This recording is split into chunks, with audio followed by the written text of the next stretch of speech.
Welcome back to the channel, guys. Today we're going to talk about the lapel mic explosion theory on Charlie Kirk's assassination. There is another theory out there that sounds pretty interesting, that allegedly the lapel mic, which Charlie Kirk was wearing, something just like this, inside his shirt, which we all thought was a body armor. If you guys remember, it was bulging out like this. But Charlie used that to get additional audio for his videos. Allegedly, that had explosives in it, and it exploded and killed Charlie, and that Charlie was not shot at all. That is a very interesting theory. There are two things I want to say right now. Number one, I love that you guys are asking questions. You guys are freaking awesome. Really, challenging all these different points of views, I think that's great. Asking questions is really good. I caution every single one of you, including myself, not to believe everything. Let's ask a lot of questions. Let's challenge every single point of views on this one, every theory on this one. But let's just not believe everything. Let's just not be a sheep. I think that's very important because there are some theories out there that are complete and utter bullshit, and some of them are very compelling, but nobody really knows what happened. All we know is, I think we can all agree on this, that somebody's lying to us and that we're not really getting the full truth. And the FBI, in this case, I don't believe is doing a great job on actually doing a proper investigation. Now, I'm not saying in the background they're not doing a proper investigation. I'm just saying, because this is such a high-profile, sensitive case, Bureau should be releasing some information. I understand investigations very well. As a former investigator myself, Bureau should be giving us something. There's some other thoughts that I have on the investigation, but that's not for this video. I will probably make another video on how the investigators are dropping the ball, because there are certain things that I'm like, what the hell? Why didn't they do that? But we'll get to that later. Let's talk about the lapel mic theory in this video specifically. Another thing I want to say, number one, you guys are asking questions. You guys are awesome. Number two, this theory, in my opinion, is bullshit. There's no way. And here is why. Let me explain. So we've all seen Israel attack the Hezbollah in Lebanon, and it exploded, I don't know how many thousand pagers, right? And I'm going to put this on the screen. You guys are going to see. In fact, let's just watch one video. All right, you guys are seeing this. Check this out right here. Pop. You guys saw that, right? Like, check this out again.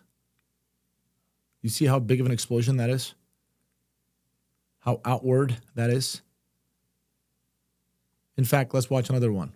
Smaller brother that put a fist-sized hole in the abdomen of our... Look at that. Let's go back to it. Fist-sized hole in the abdomen of our... So here's what happens. I'm no scientist. I'm no expert on this, but I've seen plenty of explosions when it comes to little explosions like that. Also, gunshots as well. Now, let me explain what happens when it comes to energy. This is one of my firearms trainings, and I've trained a lot of people on this one. The energy always wants to take the path of least resistance.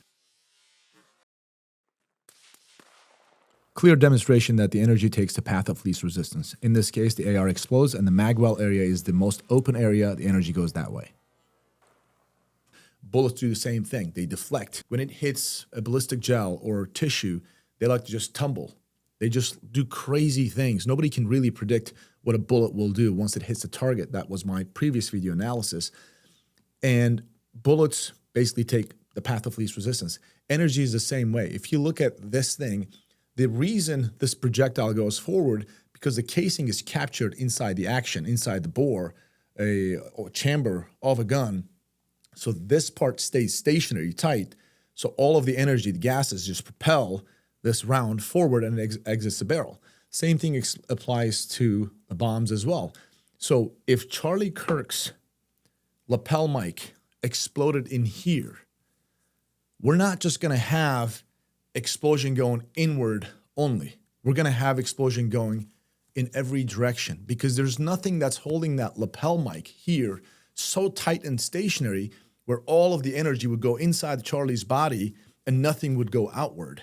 All we have is his shirt just bulging out a little bit. That is absolutely impossible. I want somebody to prove me this, show me this, that you can actually detonate an explosion. I don't care how big, right? It could be a little tiny like that, inside a shirt, and that shirt is only going to go up and down. Impossible. I think the explosion theory is not true at all. Again, this is my theory. If we look at it, like, let's just go ahead and demonstrate the 50 caliber round being exploded outside of a gun. Dem Ranch did a video on that one a while back. Check it out. It's very compelling. Check it out. Boom. You guys see that? You guys see what happened there? That was really fast. Watch. The energy has to go everywhere. It just can't go just one direction. Boom. Look at that. That projectile is being propelled forward with a little bit of energy, but then the casing, which is lighter than the projectile itself, is now going backwards. So it just basically goes everywhere. The same exact thing applies to Charlie Kirk's lapel mic theory. If it was indeed, if it contained explosives and it indeed exploded, it would have, yes, hurt Charlie significantly, most likely kill him, but we would see his shirt absolutely blown apart as well. It would not just be one directional. Energy has to go everywhere unless you can contain it in one way, very tight, so you can just go one direction like bullets and chambers. So that's why it is, in my personal opinion, just false. That theory, throw that away. I'm not buying that theory. What do you guys think? Do you agree or disagree? Here's a ballistic gel test for 30-06 and also 5.56. You guys can see the devastation, temporary wound cavity. This is why Charlie's shirt was bulged out like that, crazy. It was some sort of a rifle caliber, whether 30-06, 308, 5.56, but it was a rifle caliber. Now, and I also want to talk about the gunshot sound. In this video, check it out. Should lift up the tent so it would be in the camera. Let's listen again. Should lift up the tent so it would be in the camera. It is clearly a very loud bang, and then you kind of hear that sonic crack too when a bullet goes over the speed of sound, which is about over 1,100-ish feet per second. 1,150, let's just say, feet per second. That's when it goes supersonic, and you will have the actual bang from the muzzle. All the airs, the gases are coming out extremely fast, so that'll give you one bang. And then when the bullet is flying in the air, it's going to give you that supersonic boom, like sonic boom that if you guys know anything about like fighter jets and stuff. So you'll have that sonic crack. And you can watch a lot of videos on the internet about bullets just flying around, and they'll have that sonic crack, that sound very like a clap-like sound.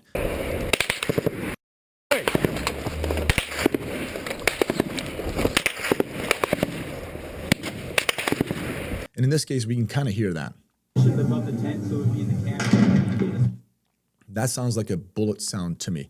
Now, I was involved in a situation a while back that involved a rifle caliber, and it was 5.56, but we had like buildings around us, and I honestly thought the entire time somebody was shooting at us with a 308. But if you have buildings around, the sound will bounce off buildings. Not only it will confuse the hell out of you because you won't know where the shot's coming from, everybody's going to look around. And another thing is, it may sound a lot louder than it actually is. So there is that. I don't know what caliber that is. The whole 30-06 theory, I don't know.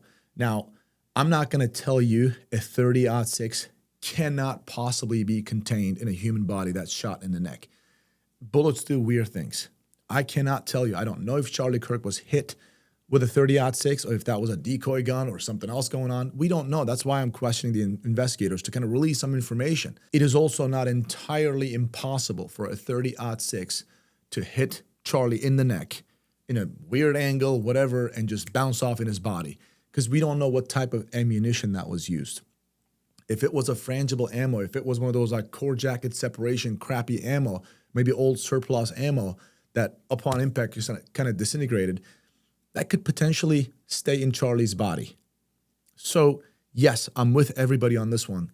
The 30-06 should be going through. That's one of the first questions I ask. I'm like, where's the exit one? Even at 5.56 from that distance, from that area, I'd expect it to exit depending on the 5.56 caliber and the angle, all that, because 5.56 likes to bounce around or tumble.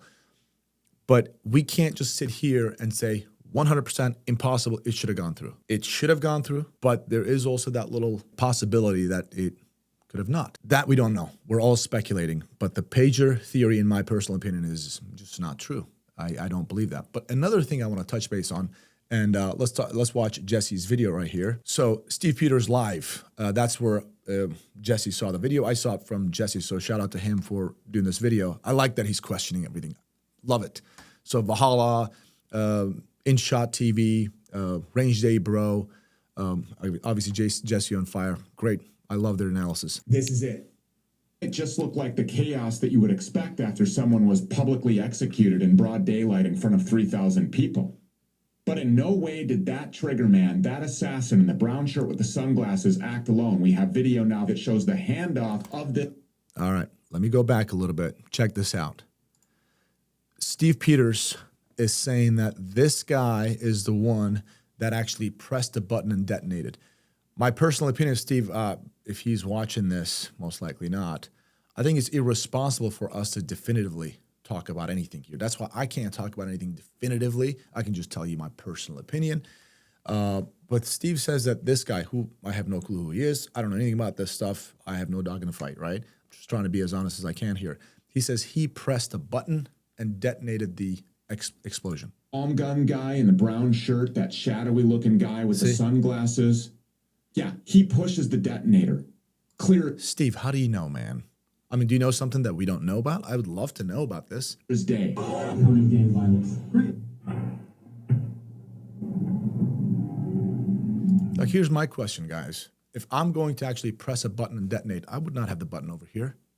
I'd have the button in my pocket or my belt where I'm not going to have to make this kind of movement and press a button. I don't know. What do you guys think? Do you agree or disagree? Let's keep going. They can't see it well at first. The last one of these, crystal clear that his device moves.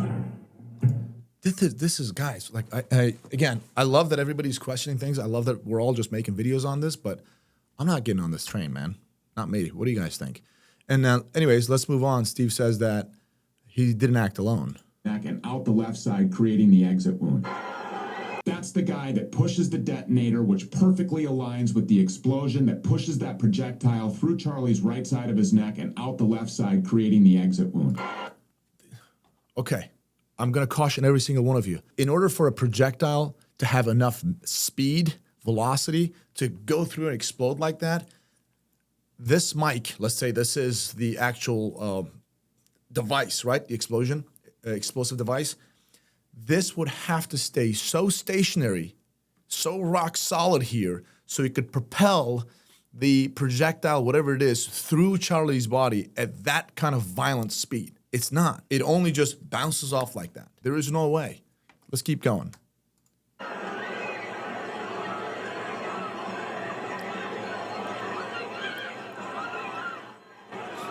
That might. This is the part where I got sold.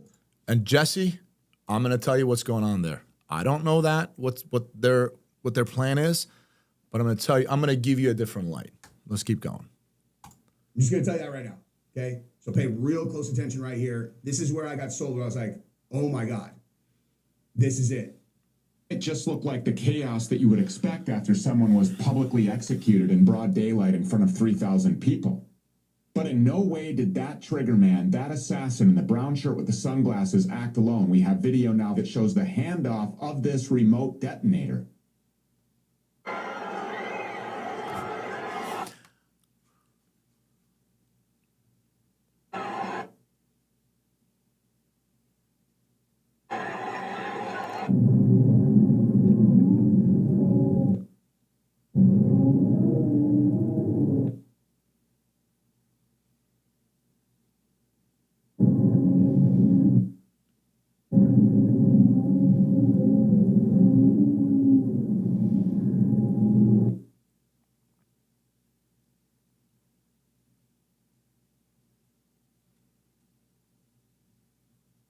And let me pause it right here just to say this.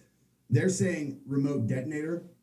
I'm saying not remote detonator. That's the thing that they're getting wrong right here, or whoever made this video is getting wrong. I think Stu Peters is reacting to a different video. What they were grabbing would be the device that either detonated or whatever caused the explosion or whatever. Guys, when there is planning, when it comes to security planning, here's what you do.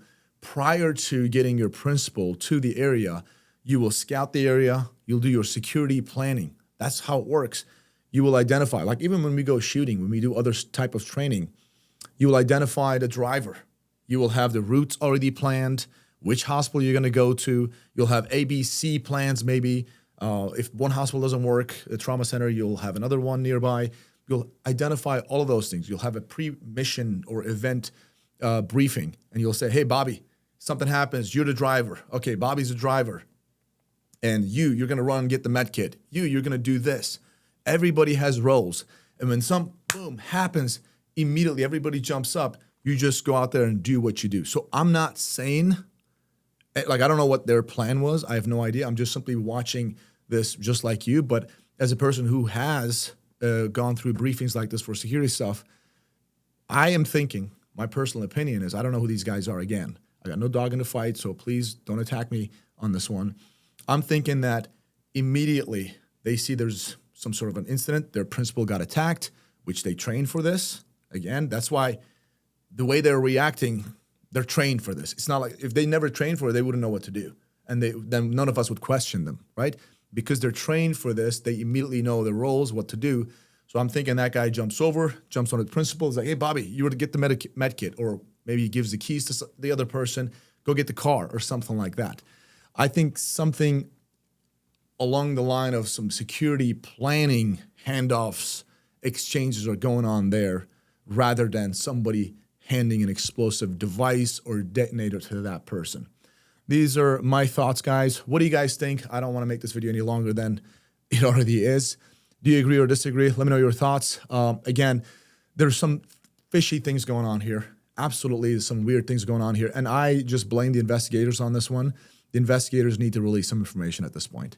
But I will probably make another video on this, like how the investigators should have done this, what they're doing, what are some of my concerns as a former investigator myself.